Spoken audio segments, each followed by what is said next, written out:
सबको जय यीशु की। प्रभु यीशु क्रिस्त में प्यारे भाइयों बहनों, नवजीवन का संदेश इस शीर्षक के अंतर्गत प्रतिदिन का ईश्वर का जीवंत वचनों को सुनने के लिए, समझने के लिए, उन वचनों के अनुसार जीवन बिताने की शक्ति, सामर्थ्य, कृपा, अनुग्रह मांगने के लिए मैं आप सभी लोगों का हार्दिक स्वागत करता हूं। आज के दिन के लिए हम सभी प्रभु को धन्यवाद दें।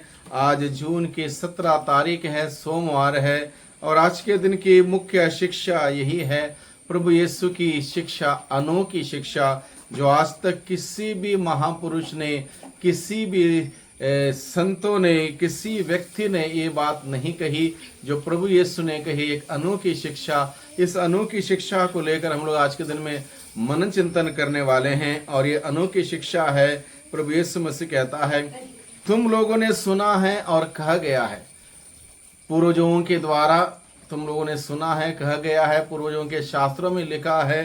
क्या लिखा है?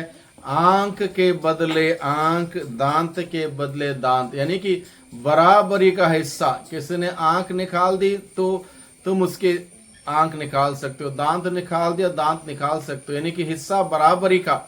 ये नियम चल रहा था। लेकिन प्रभु यीशु ने जब इस धरती पर आके देखा कि बराबरी का नियम इस प्रकार से, लोग आंख के लिए आंख निकालते रहेंगे, दांत के लिए दांत निकालते रहेंगे, हाथ के लिए हाथ तोड़ते रहेंगे, टांग के लिए टांग तोड़ते रहेंगे, ये नियम सही नहीं है, ये अधूरा है। इसलिए प्रभु हम सबों से क्या कहता है?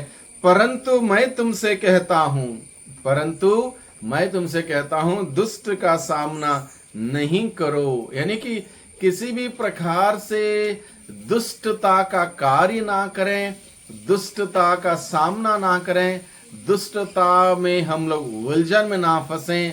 प्रभु स्पष्ट तरीके से हम सबों से क्या कहता है? यदि कोई तुम्हारे दाहिने गाल पर थप्पड़ मारे तो दूसरा भी उसके सामने कर दो। ये अनोखी शिक्षा है। यानी कि किसी ने तुम्हारे दाहिने गाल पर थप्पड़ मारा तो दूसरा भी उसके सामने कर दो। कई बार ये बात जब हम पढ़ते हैं, सुनते हैं, तो हमें बड़ा अजीब सा लगता है, यानी कि हम मार खाते रहें।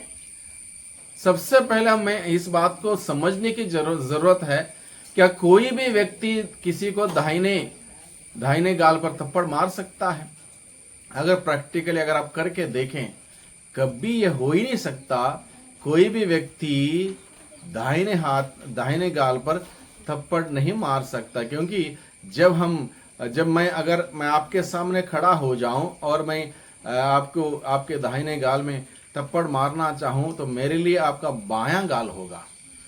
अगर मैं राइट हैंडेड व्यक्ति हूं तो मैं आपका राइट साइड में थप्पड़ नहीं मार सकता, लेफ्ट साइड में मार सकता हूं। यानी कि प्रभु बहुत ही सुंदर तरीके से इस बात को समझाता। दाहिने गाल में अगर कोई थप्पड़ मारे, यानी थप्पड़ तब मार सकता अगर उल्टे हाथ से अगर मारने का प्रयास करे, तब कहीं संभव हो सकता है। ये बहुत ही रेयर है, बहुत ही कम संभव है। इसलिए प्रभु ने उदाहरण के तौर पर यहाँ पर क्या कहा?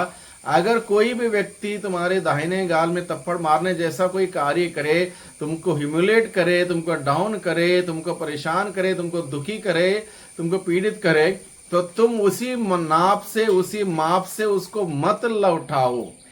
उसी नाप से, उसी माप से मत लौटाओ, जो कि पहले से पूर्वजों ने कहा गया वैसे करते थे। आंख के बदले आंख, दांत के बदले दांत करते थे, ऐसा मत किया करो। तो नया नियम प्रभु ने क्या सिखाया? तो उसके लिए दूसरा गाल भी करो। यानी कि दूसरा गाल भी करने का मतलब क्या है? हर एक्ट के लिए हम लोग रिएक्ट करते हैं, हर एक्ट के लिए हम रिएक्ट करते हैं। प्रभु ने हमें क्या किया? रिएक्ट मत करो, बल्कि सिर्फ एक्ट करो।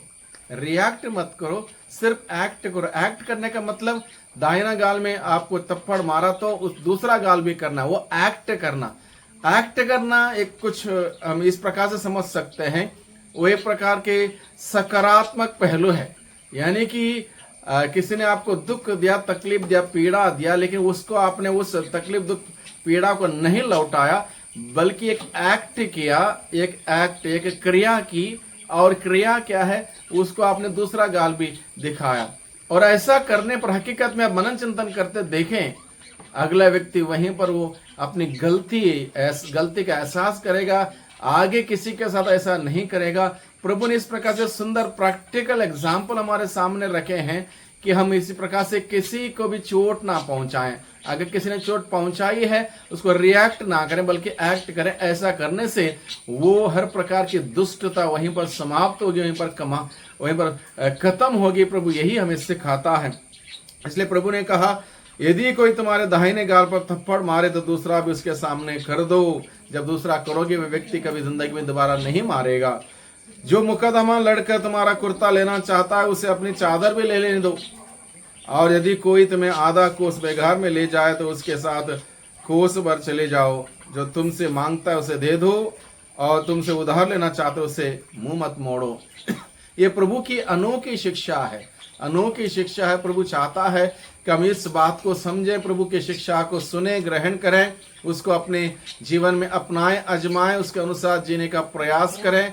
इसलिए प्रभु हम सबों से ये बात कहता है। प्रभु की शिक्षा जो जीना चाहता है, जीने का प्रयास करता है, कोशिश करता है, निश्चित रूप से उसको आनंद मिलेगा, खुशियां मिलेगी।